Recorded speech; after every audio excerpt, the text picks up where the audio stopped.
College की एक professor जो सबके सामने संजीदा और बावकार नजर आती थी, मगर सच ये था कि वो अपने ही एक स्टूडेंट पर आशिक हो चुकी थी।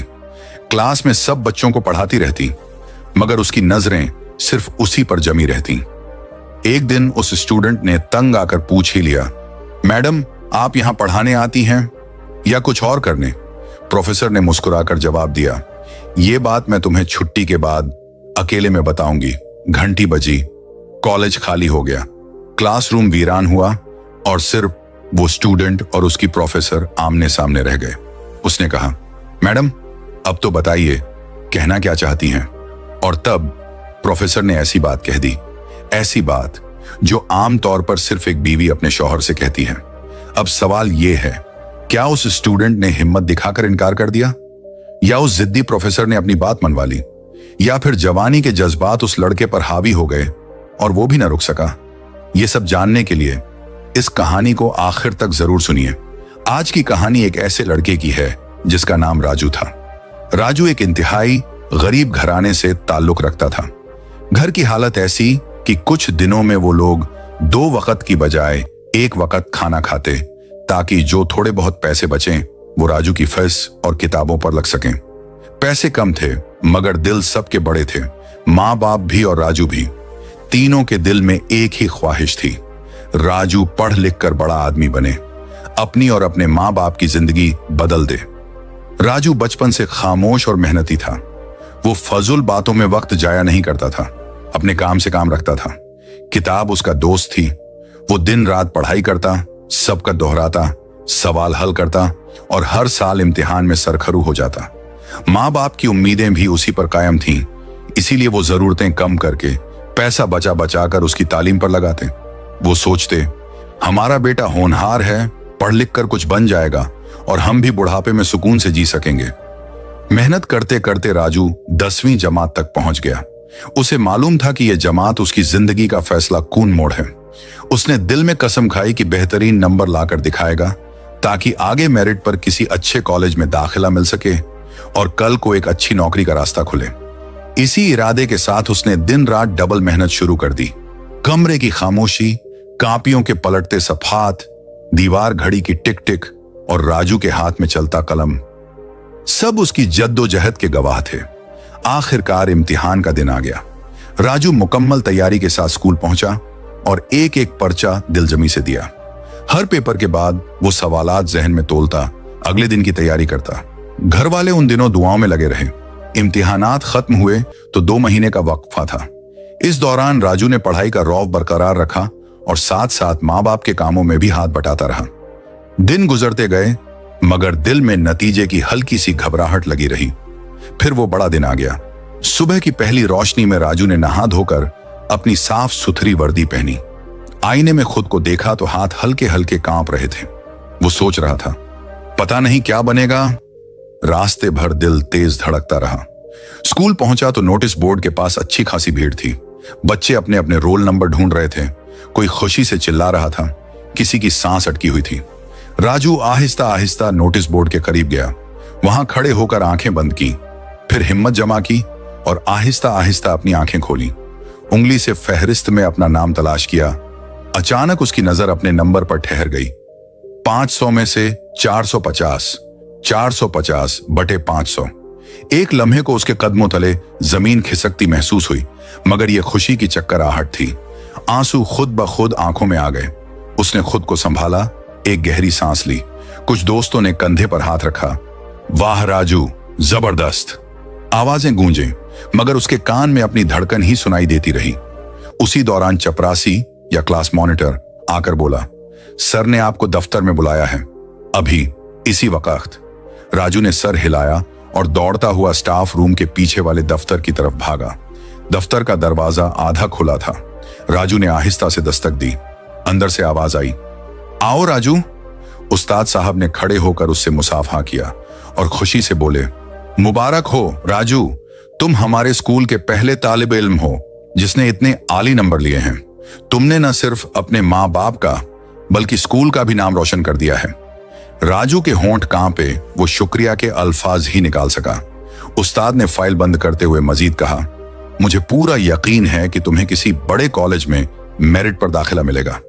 मुमकिन है फोन कॉल आए या लेटर, दोनों में से कुछ भी। तैयारी रखो, तुम्हारा सफर अब सच में शुरू होने वाला है। राजू ने एहतराम से सर झुकाया और दफ्तर से बाहर आते हुए उसे लगा जैसे दिल का बोझ हल्का हो गया हो और आसमान थोड़ा करीब आ गया हो। वो सीधा घर पहुंचा। दरवाजा खोलते ही मां बाप के चेहरों पर इंतजार दिखाई दिया। राजू ने रिजल्ट कार्ड सामने किया तो मां ने हैरत से हाथ मुंह पर रख दिए, फिर खुशी से झूम उठी। वो बेटे के माथे पर बोसा देने लगी, उसे गले से लगा लिया। बेटा, हमारी कुर्बानियां झाया नहीं गईं, तुम्हारी मेहनत ने रंग दिखा दिया। बाप की आंखें भीग गईं। उसने आहिस्ता से कहा, शुक्र है, सच में शुक्र है। उस शाम घर की छत भी जैसे हल्की हो गई। चूल्हे की आंच नरम थी, लेकिन दिलों की आंच तेज, उम्मीद की आंच। सब जानते थे ये तो इब्तिदा है। कुछ ही दिन बाद राजू के दरवाजे पर एक डाकिया आया। उसके हाथ में एक मोटा सा लिफाफा था जिस पर भारत के एक मशहूर कॉलेज का नाम लिखा था। राजू ने कांपते हाथों से वो खत लिया और जल्दी से खोला। जैसे ही कागज को पढ़ना शुरू किया, उसकी आंखें खुशी से चमक उठी। खत में लिखा था, मुबारक हो, आपको हमारे कॉलेज में मेरिट की बुनियाद पर चुना गया है। अगर आप इस ऑफर को कबूल करते हैं तो आपको दाखिला फॉर्म और फीस जमा करानी होगी। राजू के दिल की धड़कन तेज हो गई। उसने फौरन ही ये ऑफर एक्सेप्ट कर ली, लेकिन साथ ही एक फिक्र भी खड़ी हो गई। ये कॉलेज निहायत महंगा था। खत में यह भी लिखा था कि चूंकि राजू मेरिट पर आया है, इसलिए उसे 50% रियायत दी जा रही है। फिर भी बाकी फीस इतनी ज्यादा थी कि उसके पास वो रकम मौजूद नहीं थी। राजू मायूस सा बैठा ही था कि अल्लाह की करनी ऐसी हुई कि हुकूमत की तरफ से उसे वजीफे, स्कॉलरशिप्स की सहूलत मिल गई। उन पैसों की मदद से राजू ने न सिर्फ फॉर्म भरा बल्कि कॉलेज की फीस भी जमा करा दी। अब वो मुकम्मल तौर पर तैयार था, लेकिन दिल के अंदर एक घबराहट भी थी। राजू ने जिंदगी में सिर्फ स्कूल की छोटी सी इमारत और चंद पुराने उस्ताद ही देखे थे। वो सोच रहा था, कॉलेज कैसा होगा, वहां के तलबा कैसे होंगे, प्रोफेसर कैसे पढ़ाएंगे, माहौल कैसा होगा, कहीं मैं उन सब के बीच अकेला तो नहीं पड़ जाऊंगा। माँ बाप ने बेटे की यह घबराहट भांप ली। बाप ने कंधे पर हाथ रखकर कहा, बेटा घबराना मत, वो भी इंसान हैं जैसे तुम। कुछ दिन में सब तुम्हारे दोस्त बन जाएंगे, बस सब्र रखना और अपनी मेहनत जारी रखना। आखिर वो दिन आ ही गया जिसका राजू को शिद्दत से इंतजार था। सुबह सवेरे नहा धोकर, साफ कपड़े पहनकर और बैग कंधे पर लटकाकर वो कॉलेज की तरफ रवाना हुआ। रास्ते में दिल तेजी से धड़क रहा था। जैसे ही कॉलेज का दरवाजा करीब आया तो उसकी रफ्तार और भी सुस्त हो गई। बड़े बड़े दरख्तों के बीच वो शानदार इमारत राजू के सामने खड़ी थी। राजू ने हिम्मत की, अंदर कदम रखा और अपनी क्लास के दरवाजे तक पहुंच गया। अंदर दाखिल हुआ तो सामने की कुर्सी पर एक प्रोफेसर राधिका बैठी हुई थी। ये उसकी पहली झलक थी। जैसे ही राधिका की नजर राजू पर पड़ी, वहीं ठहर गई। उनकी आंखों ने पल भर में बाकी सबको नजरअंदाज कर दिया और सीधा राजू पर रुक गई। राजू खामोशी से अपनी कुर्सी पर बैठ गया। आहिस्ता आहिस्ता बाकी तलबा भी आने लगे। कुछ देर बाद प्रोफेसर राधिका ने सबको खड़े होने को कहा। उन्होंने बड़े वकार से क्लास के कवायद और पढ़ाई का तरीका बताया। फिर हर एक तालिब इल्म से थोड़ी थोड़ी जान पहचान करवाई, लेकिन उनकी नजरें बार बार राजू पर ही जम जाती। वो जैसे भीड़ में भी उसे तलाश कर लेती थी। दिन का वक्त खत्म हुआ तो घंटी बजी। सब तलबा अपने बैग उठाकर जाने लगे। राजू भी उनके साथ दरवाजे की तरफ बढ़ रहा था कि अचानक पीछे से आवाज आई, राजू जरा रुकना, मुझे तुमसे बात करनी है। यह प्रोफेसर राधिका की आवाज थी। राजू एक पल के लिए चौंका, लेकिन फिर आहिस्ता से पलटा और उनके सामने जा खड़ा हुआ। राधिका ने उसकी आंखों में देखते हुए पूछा, तुम ही हो ना जिसने 500 में से 450 नंबर लिए हैं? राजू ने झिझकते हुए सर हिलाया। हाँ मैं। प्रोफेसर मुस्कुराई और हल्के से मजाक किया, यह सब किस्मत से हुआ या वाकई मेहनत की है? राजू थोड़ा सा शर्मा कर खामोश रहा। राधिका ने भौहें चढ़ाई और कहा, क्या बात है, कहीं गूंगे तो नहीं हो? यह सुनकर राजू के होंठों पर हल्की सी मुस्कान आ गई।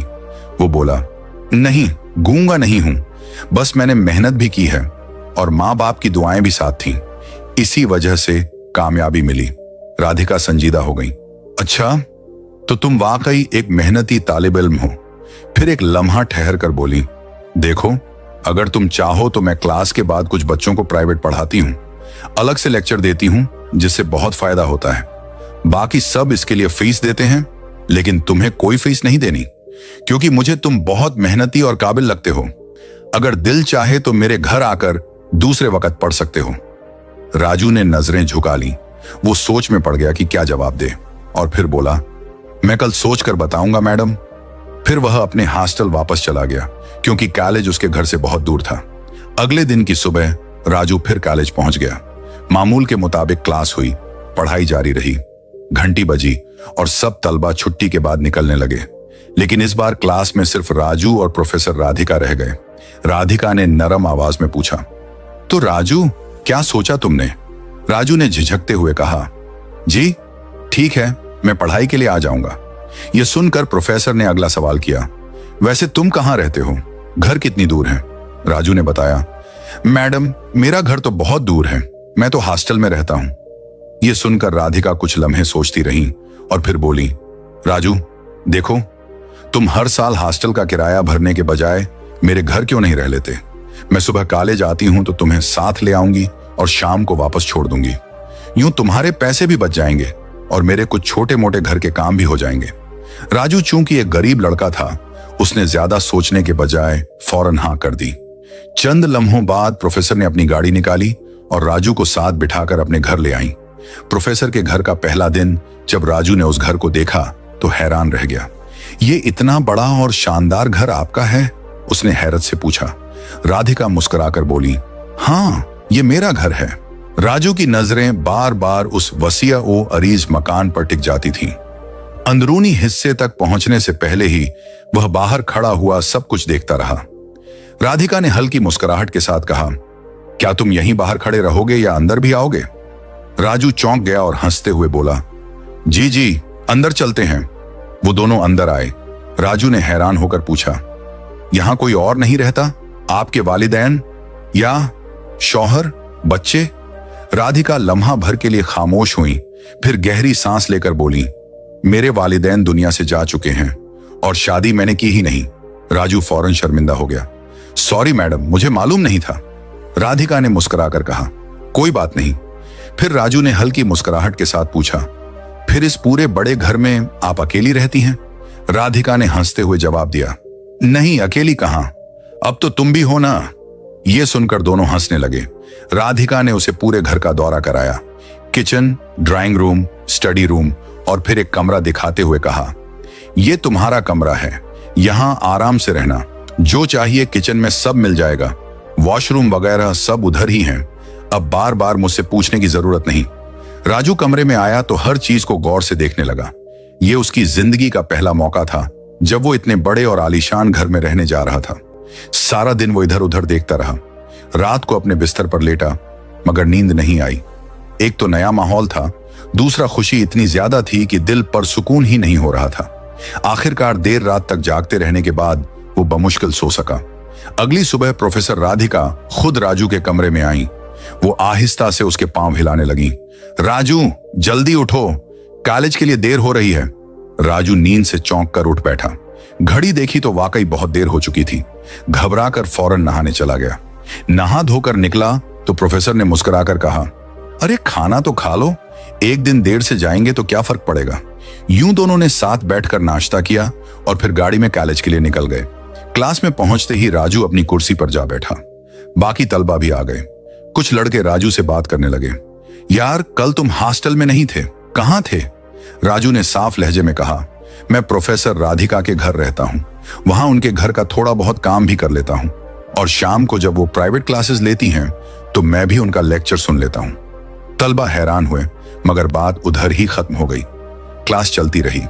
राधिका पढ़ाती रही, लेकिन उनकी नजरें बार बार राजू पर ही टिक जाती थीं। दिल ही दिल में वो राजू की तरफ खींची चली जा रही थी। एक तो राजू होनहार और खूबसूरत था, दूसरा उसका अंदाज तमीजदार और मुअद्दब था। यही चीजें राधिका को दिल से भा रही थीं। शाम को छुट्टी के बाद सब तलबा घर चले गए। राधिका ने राजू को रोक लिया और कहा, आज सीधे घर नहीं जाएंगे, पहले मार्केट चलते हैं, कुछ चीजें लेनी हैं। राजू ने इस बात में सर हिलाया। दोनों गाड़ी में बैठकर मार्केट गए, वहां खरीदारी की। खरीदारी के बाद राधिका ने कहा, यहां करीब एक होटल है, वहां का खाना बहुत अच्छा है, पहले वहीं खा लेते हैं, फिर घर चलेंगे।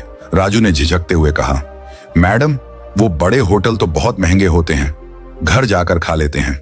राधिका मुस्कुराकर बोली, पैसों की फिक्र ना करो, कभी कभी अच्छा खाना इंसान को खुशी दे देता है। यूं दोनों होटल पहुंचे। जब खाना आया तो राजू पहला लुकमा खाकर हैरत से बोला, मैंने जिंदगी में कभी इतना अच्छा खाना नहीं खाया। राधिका ने हंसकर कहा, अच्छा है ना? और दोनों ने मजे से खाना खत्म किया, फिर कुछ और शॉपिंग करके घर लौट आए। घर आकर राजू अपने कमरे में जाने ही लगा था कि राधिका ने आवाज दी, राजू जरा 5 मिनट हमें भी दे दो। साथ ही वो हंसने लगी। राजू ठिठका, फिर उनके करीब आकर खड़ा हो गया। राधिका सोफे पर बैठी थी। उन्होंने इशारा किया, यहां आओ, मेरे साथ बैठो। राजू झिझकते हुए बैठ गया, लेकिन थोड़ा फासले पर।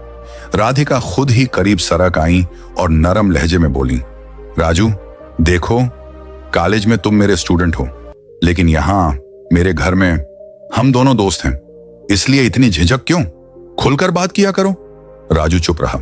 राधिका, तुम्हें अपने घर इसलिए नहीं बुलाया कि बस कॉलेज से आओ, खाओ पियो और सो जाओ। मैं इसलिए लाई हूं क्योंकि ये बड़ा घर मेरे लिए कैद सा लगता है। मैं अकेली रहती हूं, कोई नहीं है जिससे बात करूं। मैं चाहती हूं कि कोई मेरा अकेलापन बांटे, मुझसे बात करे, हंसे, मुस्कुराए। राजू ने चौंक कर उनकी तरफ देखा। उसके दिल में हलचल सी मच गई। वो समझ गया कि प्रोफेसर की ख्वाहिश क्या है। राजू हैरानी से राधिका की तरफ देखने लगा। दिल ही दिल में सोचा, ये प्रोफेसर आखिर कहना क्या चाहती हैं? मगर वो खामोश रहा। चंद लम्हों के बाद उसने आहिस्ता से कहा, मैंने कभी इसलिए आपके साथ ज्यादा बात नहीं की कि कहीं आप बुरा ना माने। आइंदा ख्याल रखूंगा। राधिका ने नरमी से जवाब दिया, मैं बुरा क्यों मानूंगी राजू? मैंने तो तुम्हें इसलिए अपने साथ रखा है कि मेरा ये बड़ा सा घर खाली खाली ना लगे, कोई तो हो जिससे बात कर सकूं। यह सुनकर राजू के चेहरे पर मुस्कुराहट आ गई। उसने कहा, मैं भी यही चाहता था, मगर सोचता था टीचर बुरा ना मान जाए, इसलिए कॉलेज से आते ही सीधा कमरे में चला जाता था और अगली सुबह सीधा क्लास में। यूं आहिस्ता आहिस्ता दोनों के दरमियान फासले कम होते गए। रूटीन कुछ यूं बन गई, सुबह कॉलेज, शाम को वापस घर और शाम के वक्त दीगर तलबा के साथ प्राइवेट क्लास। फिर रात को राजू और राधिका इकट्ठे बैठकर बातें करने लगे। अब वो दोनों बिल्कुल दोस्तों की तरह हो गए थे। हंसी मजाक, दिल की बातें, कभी हंसना, कभी छोटी मोटी नोक झोंक, सब कुछ खुलकर होने लगा। लेकिन दोनों ही जवान थे, अकेले एक बड़े घर में रहते थे। वक्त गुजरने के साथ साथ उनके दिलों में अनजाने जज्बात जन्म लेने लगे। वो जज्बात जो दोस्ती से आगे का रास्ता दिखाते हैं। एक दिन यूं ही बातों बातों में दोनों में मजाक शुरू हुआ। फिर ये मजाक नोक झोंक में बदल गया और बात खेल ही खेल में झगड़े तक जा पहुंची। उसी हंसी मजाक में अचानक राधिका ने राजू को करीब खींचा और उसके लबों पर बोसा दे दिया। राजू लम्हा भर को ठिठक गया, मगर अगले ही पल वो खुद को रोक न पाया। दोनों अपनी जज्बाती कैफियत में ऐसा कदम उठा बैठे जो नहीं उठाना चाहिए था। वो रात उनके रिश्ते की हदें बदल गई थी। ये लम्हा वक्ती खुशी ले आया, मगर आने वाले दिनों में ये खुशी एक बड़े बोझ में बदलने वाली थी। कुछ महीने यूं ही गुजर गए। सब कुछ मामूल के मुताबिक चलता रहा। सुबह कॉलेज, शाम घर, हंसी मजाक, बातें, पढ़ाई। मगर एक दिन राधिका ने परेशानी के आलम में राजू को कमरे में बुलाया। उसकी आंखों में खौफ था, आवाज कांप रही थी। राजू, मुझे लगता है कि मेरे पेट में बच्चा है। यह सुनते ही राजू के पैरों तले जमीन निकल गई। वो सकते में खड़ा रहा, जैसे अल्फाज ही खत्म हो गए हों। परेशानी से बोला, ये कैसे हो गया? अब हम क्या करेंगे? राधिका की आंखों में आंसू थे। मैं तो पहले ही लोगों की बातों का निशाना बनी हुई हूं। अकेली रहती हूं, सब तरह तरह की बातें करते हैं। अब अगर ये बात बाहर गई तो पता नहीं लोग क्या कहेंगे। अब दोनों सख्त परेशान थे। राधिका के दिल में खौफ और शर्मिंदगी और राजू के दिल में बेबसी और मायूसी। बालाखिर उन्होंने फैसला किया कि शाम को सुकून से बैठकर कोई ना कोई हल निकालना ही होगा। राजू और प्रोफेसर राधिका ने तवील सोच बचार के बाद एक ही फैसला किया, हमें शादी कर लेनी चाहिए। राधिका ने गहरी सांस लेकर कहा, मेरे आगे पीछे कोई नहीं है जो मुझे रोके। अगर मैं तुम्हें चाहती हूं तो ये मेरा हक है कि मैं तुमसे शादी करूं। राजू ने संजीदा लहजे में जवाब दिया, मैं भी यही चाहता हूं, मगर मैं अपनी मां बाप को सब कुछ बताए बगैर कदम नहीं उठा सकता। मैं उनसे बात करूंगा, मुझे उम्मीद है वो समझ जाएंगे। अगले ही दिन राजू ने कॉलेज से छुट्टी ली और घर चला गया। जाते वक्त उसने राधिका से वादा किया, 2-3 दिन में वापस आऊंगा और तुम्हें जवाब दूंगा। मगर दिन गुजरते गए और हफ्ता महीने में बदल गया। राधिका की आंखें हर रोज दरवाजे पर टिक जाती, मगर राजू वापस न आया। अब उसके दिल में वसव से जन्म लेने लगे। क्या राजू ने मुझे धोखा दिया है? क्या वो कभी वापस नहीं आएगा? वो अकेली बैठी हर रात सोचती और रोने लगती। आखिरकार उसने फैसला कर लिया, मैं अब मजीद इंतजार नहीं करूंगी। अगर राजू ने मेरा साथ छोड़ दिया है तो मुझे ये बोझ खुद ही उठाना होगा। उसी सोच के तहत उसने एक डॉक्टर से मुलाकात का वक्त तय कर लिया। अगले दिन वो जाने वाली थी कि अपनी गलती को खत्म कर दे, अपनी जिंदगी को वापस पहले जैसा कर ले। मगर तकदीर को कुछ और ही मंजूर था। उसी रात अचानक दरवाजे पर दस्तक हुई। राधिका ने दरवाजा खोला तो सामने राजू खड़ा था। वो हैरत से चीख पड़ी, राजू, तुम कहां थे इतने दिन? तुमने तो मुझे धोखा दे दिया था, अब क्यों आए हो? राजू की आंखें लाल थीं, चेहरे पर थकन और गम के आसार नमूदार थे। उसने टूटे हुए लहजे में कहा, मैंने तुम्हें कभी धोखा नहीं दिया राधिका। दरअसल मेरे वालिद की तबीयत अचानक बहुत खराब हो गई थी। हमने बहुत इलाज करवाया, मगर वो बच न सके। मैं उसी सदमे में था। ये सुनकर राधिका की आंखों में आंसू आ गए। वो आहिस्ता से बोली, तुम्हें मुझे बताना चाहिए था, मैं भी तुम्हारे साथ आती। तुमने मुझे अकेला क्यों छोड़ दिया? राजू ने धीरे से कहा, मैं तुम्हें दुख में शामिल नहीं करना चाहता था। और हां, अपनी मां को मैंने सब कुछ बता दिया है। उन्होंने मुझे रोका नहीं, बल्कि कहा, बेटा, जो गलती कर बैठे हो अब उसे सुधारो भी। शादी ही वाहिद रास्ता है। ये सुनते ही राधिका की उदासी खुशी में बदल गई। उसके चेहरे पर मुस्कुराहट आ गई और उसने आहिस्ता से कहा, तो फिर हम देर किस बात की कर रहे हैं? यूं राजू और राधिका ने तमाम रुकावटों को नजरअंदाज करते हुए शादी कर ली। एक रिश्ता जो गलती से शुरू हुआ था अब एक नए सफर में बदल गया था।